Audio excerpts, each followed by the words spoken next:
வைக்காதே அகலக்கால் வைக்காதுன்னு எங்க பாட்டி அடிக்கடி சொல்லுவாங்க. அத நான் கேட்கலையே. இப்ப அளந்து வைக்க முடியாது பண்ணிட்டாங்களே. எங்க அம்மா அப்பவே சொன்னாங்க. என்ன சொன்னாங்க? ஜெயில இருந்து வந்ததும் உனக்கு ஒரு கால் கட்டு போடுறேன்னு சொன்னாங்க. ஆனா இப்ப இவங்க போட்டு வச்சுட்டாங்களே. நான் என்ன அப்படி என்ன தப்பு பண்ணுனேன்? ஔவையார் சொன்னது மாதிரி அறம் செய்ய விரும்புனாங்க. நான் இரும்ப கொடுத்தேன். இது தப்பா? அண்ணே, அறம்னா தர்மம்னு அர்த்தம். இது தெரியாம மாட்டிக்கிட்டீங்களே. உன்னை ஒரே மிதிச்சு கொண்டு விடுவேன். ஏண்டா நீ எல்லாம் புத்தி சொல்ற அளவுக்கு தம்பி வந்துட்டானே. அண்ணே, என்ன கொஞ்சம் தள்ளி நிக்கிறீங்களா?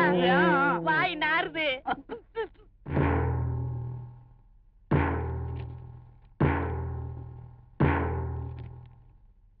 இந்த இருவரும் இதுவரை பயங்கரமான பல கொள்ளைகள் கொலைகள் செய்திருக்கிறார்கள். அது மட்டுமின்றி போலீஸ் டிபார்ட்மெண்ட் சமுதாயத்தின் முதுகெலும்பை போன்றது. அதை கேவலப்படுத்தும் வகையில் போலீஸ் உடை அணிந்து கொண்டு பல கீழ்த்தரமான செயல்களை செய்திருக்கிறார்கள். இது அரசாங்கத்தை மட்டும் இழிவுபடுத்தவில்லை, பொதுமக்களின் பாதுகாப்பையும் பாதித்துள்ளது. இந்த பயங்கரமானவர்களை சமுதாயத்தில் நடமாடவிட்டால் மக்களுக்கு நீதிமன்றத்தின் மீதே சந்தேகம் ஏற்படும். ஆகவே குற்றவாளிகள் மீது குற்றம் ஊர்ஜிதம் செய்யப்பட்டதால் இபிகோ 302, இபிகோ 408A, இபிகோ 420 பிரிவுகளின்படி 2 பேரையும் சாகும் வரை தூக்கிலிடும்படி உத்தரவிடுகிறேன்.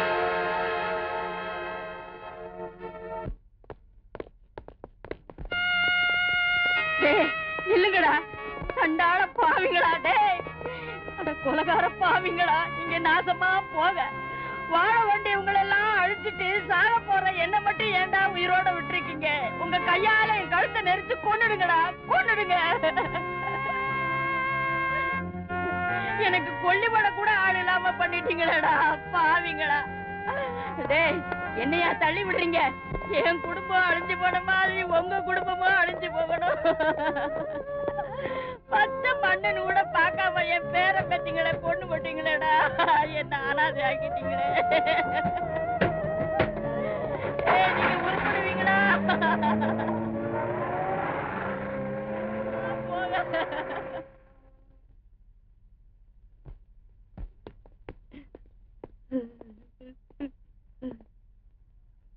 ஏன் சார் சதா அழுதுட்டு இருக்கிற சின்ன பசங்களை உள்ள கொண்டாந்து போட்டிருக்கீங்க? இரும்பு கம்பிக்கு பின்னாடி இருக்கிற எல்லாருமே உங்களை மாதிரி இரும்பு மனசு படைச்சவங்க இல்லப்பா. சந்தர்ப்ப சாட்சியங்களால சில நல்லவங்களும் உள்ள வந்துடுறாங்க. நல்லவன் தெரியுது இல்ல, வெளியே விட்டுற வேண்டியதானே. அப்புறம் ஏன் சார் உள்ள அடைச்சு வச்சிருக்கீங்க? அதை முடிவு செய்ய வேண்டியது கோர்ட்டுப்பா, நான் இல்ல.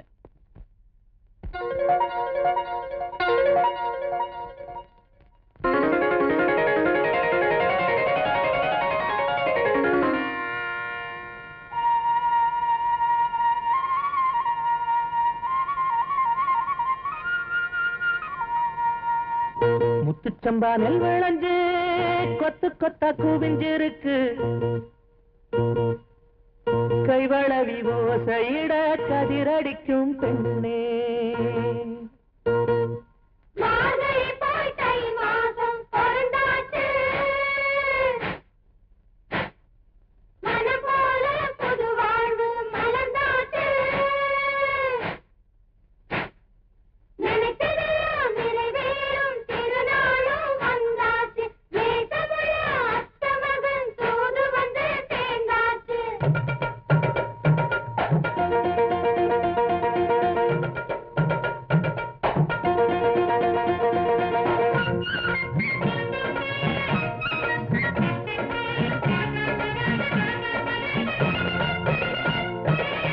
மாறாப்பு சேலக்குள்ள மச்சான மறைக்கிற புள்ள, மாறாப்பு சேலக்குள்ள மச்சான மறைக்கிற புள்ள, மாலையிட நேரம் வந்தாச்சு, நாம் ஒன்னா சேர மாரியம்ம வரமும் தந்தாச்சு. மாறாப்பு சேலக்குள்ள மச்சான மறைக்கிற புள்ள, மாலையிட நேரம் வந்தாச்சு, நாம் ஒன்னா சேர மாரியம்ம வரமும் தந்தாச்சு.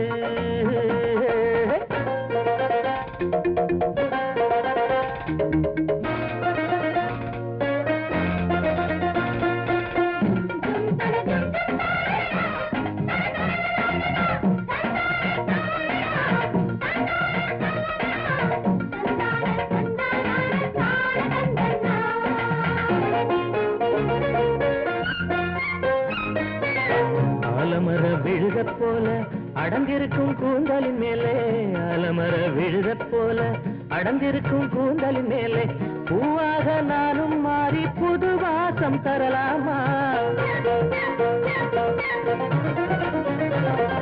பூவாக நீயும் மாறி புது வாசம் தருவாயானால் பூவாக நீயும் மாறி புது வாசம் தருவாயானால் என் தோளில் மாலை போலே உன்னை பார்த்துக் கொள்வேனே.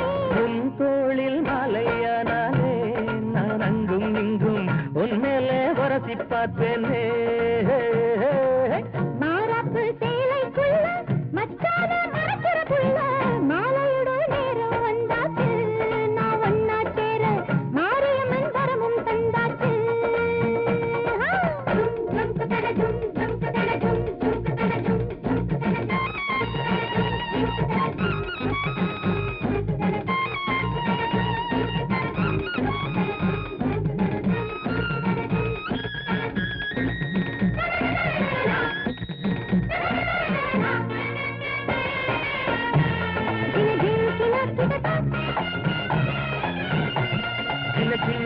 கிடதா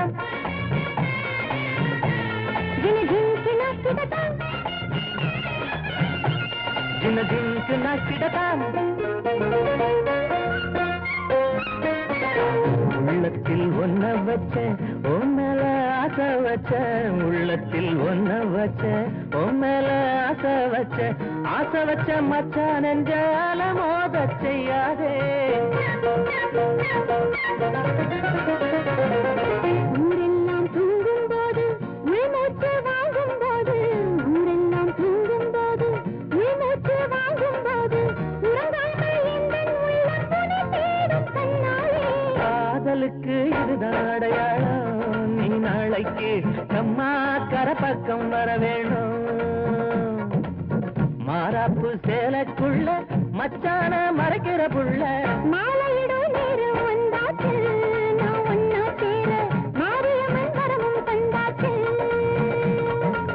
மாலையிட நேரம் வந்தாச்சு நாம் ஒன்னா சேர மாரியம்ம வரமும் தந்தாச்சு. சும்மா இருங்க. ஐயோ எங்க அப்பா அம்மா வராங்க, கட்டி பிடிச்சுக்கோ. ஐயோ எங்க அப்பா அம்மா வராங்க, நல்ல கட்டுப்படி.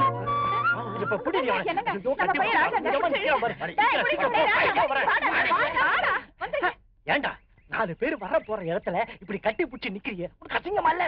அசிங்கமா இல்லையே, நான் என்ன வழியில போறவனையா கட்டி பிடிச்சேன்? என் முறை மாமனை தான் கட்டி பிடிச்சேன். இதுல என்ன தப்பு? ஏண்டா நம்ம வீட்டுல அரைச்ச சந்தனம் நிறைய இருக்குதுங்கிறதுக்காக அள்ளியாடா குடிக்க முடியும்? தொட்டு தாண்டா தடவிக்கணும், அதுவும் கால நேரம் 10 தாண்டா தொடணும். பழமொழி எல்லாம் விடுங்கப்பா. என் ஃப்ரெண்டு கோடி வீட்டு சேகர், அவனுக்கு கல்யாணம் ஆகி 2 குழந்தை பிறந்துருச்சு. சரி அதை விடுங்க. என்னை விட சின்ன பையன் அந்த எதிர் வீட்டு பட்டாபில அவனுக்கு கல்யாணம் ஆகி குழந்தை பிறந்து குடும்ப கட்டுப்பாடே பண்ணிக்கிட்டாங்க. அதெல்லாம் எதுக்குப்பா? என் ஃப்ரெண்டு சாந்தா இல்ல, அவ கல்யாணம் ஆகாமே புள்ளைய பெத்துக்கிட்டா. நம்ம எதிர் வீட்டு பேபி இல்லமா, அவ தன்னை விட சின்னவனை எடுத்துட்டு ஊரை விட்டே ஓடிட்டா. சிவ சிவா, இப்ப என் மாமனுக்கு என்ன கட்டி வைக்க போறீங்களா இல்லையா? இத பாருங்க, நீங்க இவளை என்ன கட்டி வைக்கலன்னா நீங்க எங்கெல்லாம் போறீங்களோ அங்கெல்லாம் நாங்க இப்படி கட்டி பிடிச்சிருக்கோம். எங்க முன்னாடி அதெல்லாம் வேண்டாம் மச்சான். அவன் கட்டி பிடிச்ச ரெட்ட புள்ள பெத்துருவான். உன்கிட்ட ஒண்ணு என்கிட்ட ஒண்ணு குடுத்துருவான். அப்புறம் நம்ம என்ன வச்சுக்கிட்டு ஆட்டிக்கிட்டு இருக்க முடியும்? ஐயா இந்த வயசுல அதெல்லாம் நல்லா இருக்காது. விவரம் கட்டத்தனமா பேசாத. பொண்ணை பெத்தவன் நீ தான் சட்டை புட்டுன்னு கல்யாணத்தை முடிக்கணும். மச்சான் நீ சொல்லிட்டே இல்ல, உடனே ஐயரை பார்த்து கல்யாணத்துக்கு வேண்டிய ஏற்பாட பண்ணிடுற.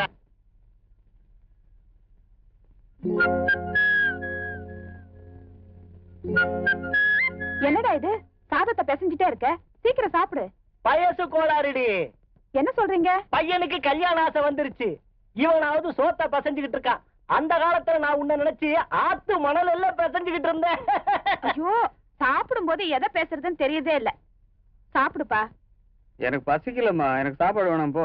மாமா, உங்களுக்கு நான் ஆசையா கறி குழம்பு கொண்டு வந்திருக்கேனே. ஊத்து ஊத்து ஊத்து. ஆசை. என்னங்க இது, பசிக்கல எனக்கு சாப்பாடே வேண்டாம்னு சொல்லிட்டு இருந்தானே, இப்ப இப்படி சாப்பிடுறா?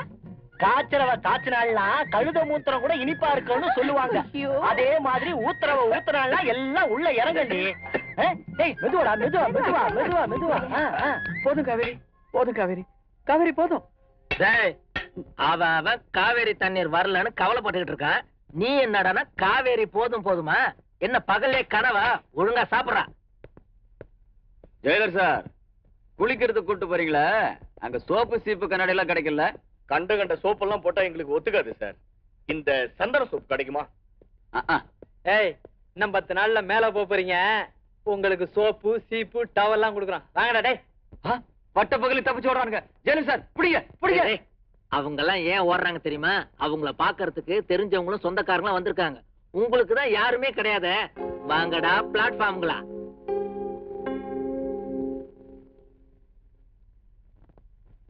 அம்மா, எப்படிமா இருக்கீங்க? நீ இல்லாம நான் எப்படிப்பா நல்லா இருக்க முடியும்? உன்னை கல்யாண கோலத்துல பாக்கணும்னு ஆசைப்பட்டேன்.